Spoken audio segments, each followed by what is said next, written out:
আসসালামু আলাইকুম ওয়া রাহমাতুল্লাহি ওয়া বারাকাতুহু। আমি একটা ছোট্ট সূরার উপর আলোকপাত করব। সূরাটির নাম সূরা নাসর। বিসমিল্লাহির রহমানির রহিম। ইযা জা নাসরুল্লাহি ওয়াল ফাতহু ওয়া রাআইতান নাসা ইয়াদখুলুনা ফি দীনিল্লাহি আফওয়াজা ফাসাব্বিহ বিহামদি রাব্বিকা ওয়াস্তাগফিরহু ইন্নাহু কানা তাওয়াবা। কারণ এই সূরাতে আল্লাহ এমন একটি জিনিস বলছে, প্রথম আয়াতেই আল্লাহ বলছেন,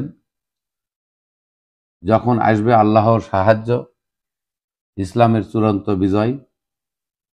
এটা প্রথম আয়াতের অর্থ, ইযা জা নাসরুল্লাহি ওয়াল ফাতহু। দ্বিতীয় আয়াতের অর্থ হচ্ছে, আর তুমি দেখবে মানুষ দলে দলে আল্লাহর দিনে প্রবেশ করতে। দ্বিতীয় আয়াতের অর্থ হলো এই। দ্বিতীয় আয়াতে আল্লাহ বলতেছে, তখন তুমি শুকরিয়া আদায়ের জন্য তোমার প্রতি তোমার প্রতিপালকের প্রশংসা সহকারে তার পবিত্রতা ও মহিমা ঘোষণা করবে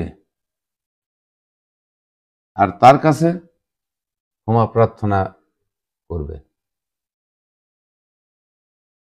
আর চতুর্থ আয়াতে বলছেন, আর তিনি বড়ই তওবা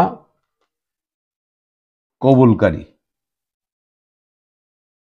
কারণ আমরা এমন একটা জামানায় এখন বর্তমানে বসবাস করতেছি, আজ থেকে হিসাব করে যদি দেখা যায় 200 বছর আগে এবং আমাদের জামানায় আজ থেকে 40 বছর 50 বছর আগে যে লোকগুলি ছিল, তাদের ইমান আকীদা কত ভালো ছিল। তারা কোনো সময় মিথ্যা কথা বলেনি, লোভ লালসা কম ছিল তাদের মধ্যে। তাহলে আজ থেকে 500 বছর আরো যদি পূর্বে যান, ওই লোকগুলোর মধ্যে লোভ লালসা তারা কত কম ছিল, তাদের ইমান শক্তি কত বেশি ছিল। তারা মিথ্যা কথা কোনো সময় বলেনি, তারা চিটিং বাটপারি বোঝেনি, প্রতিহিংসা বোঝেনি। আর আমরা যে জামানায় আছি, এ জামানায় এটা প্রতিহিংসার জামানা। কে কাকে দাবায় রাখতে পারে, কে কার ওপর টিকে দিয়ে উপরে যেতে পারে, এই হিসেবে আমরা এখন এই জামানায় চলাফেরা করি। তাহলে কি বললো আল্লাহ? কিন্তু যে কথাটা বলছে, এখন জামানা খারাপ হতে হতে এমন পর্যায়ে যাবে, তখন কিন্তু ইসলামের বিজয় অলরেডি চলে আসবে। তা আমাদের সামনে সেই সময় কিন্তু চলে আসছে। সূরা নাসরের প্রথম আয়াতে আল্লাহ যেটা বলছে, যখন আসবে আল্লাহর সাহায্য, ইসলামের চূড়ান্ত বিজয়, তাহলে ইসলামের চূড়ান্ত বিজয়ের সময় মোটামুটি ভাবে এখন আমাদের সামনে দ্বার প্রান্তে। কারণ যেমন ধরে নেন, ইহুদি এবং মুসলমান দীর্ঘ সময়ের যুদ্ধ, ফিলিস্তিন ইসরায়েল। ইসরায়েল একটা ভূখণ্ড ছিল ফিলিস্তিনের, যেখানে জর্ডান বললে সবাই চিন্ত, তার পার্শ্ববর্তী দেশ। এখানে বহু আল্লাহওয়ালা এবং নবীদের জন্ম। এই দেশটা নিয়েই অনেক আগে থেকে বিতর্ক। এই আগে জায়গাটা আগেও খারাপ ছিল রাসূলুল্লাহর জামানায়। কারণ তখনও যেখানে যে রাসূলুল্লাহ সাল্লাল্লাহু আলাইহি ওয়াসাল্লাম রিক্ত হস্তে এবং কঠিন আঘাত পেয়ে ফিরে আসছিলেন, ওই জায়গাটাই হচ্ছে সেই জায়গা। পৃথিবীর বুকে রাসূলুল্লাহ সাল্লাল্লাহু আলাইহি ওয়াসাল্লাম যত আঘাত পাচ্ছেন, তাকে যত নির্যাতন করা হচ্ছে, সেই তায়েফটাই ওই জায়গায়। আজকে হয়তো নামের পরিবর্তন।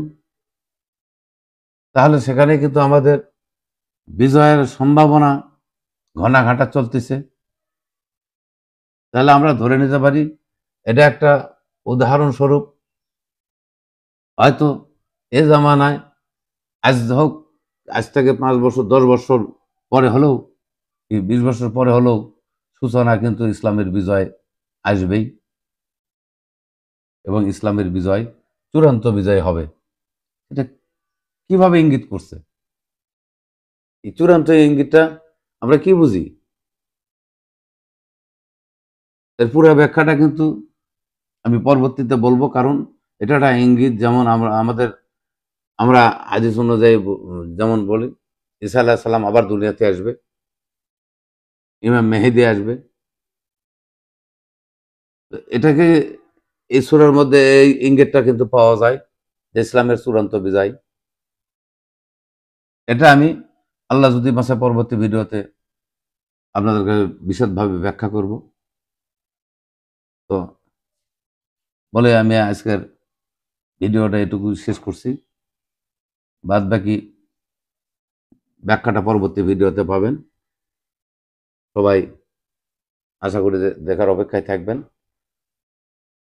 সবার সুস্বাস্থ্য মঙ্গল কামনা করে আমি আজকের ভিডিও শেষ করছি। আসসালামু আলাইকুম ওয়া রাহমাতুল্লাহি ওয়া বারাকাতুহু।